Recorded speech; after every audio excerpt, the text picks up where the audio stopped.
Baka daw hindi ako makasama parang pambayad. Gawa ng mga tito-tita ko yung pinadalang kwarta. Yeah, kasama ako. Gano'n nasa bas yung naka-jacket na straight na itim at puti. Paglingon sa likod ko, si Renes. Si Renes!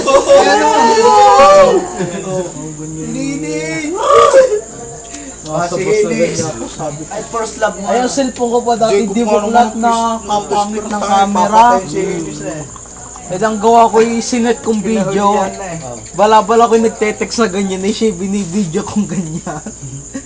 Kumaway, paano kayo makakuha din ng ayos na picture? O naman namin pinatahan yung museum, yung lights and sound. Yeah, yun na.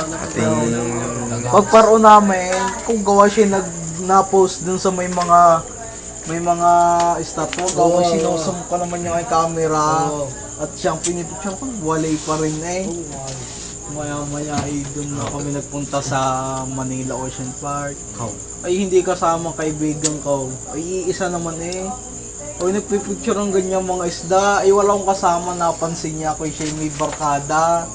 O babi niya humiwala. Sabi sa akin, Vincent, ba't nag-iisa? Sabi, wala naman nung kasama kaibigan eh.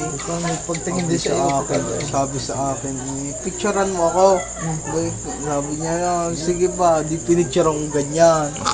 O pag ganyan ay blurred, pangit daw. Yung nagpicture siya, pinicture akong ganyan. Kami paharang nga ng cellphone, di siya yung nagpicture ng kanya. Lasing na. Lasing na si Utot. Ito na. Sabi ako, aking gare.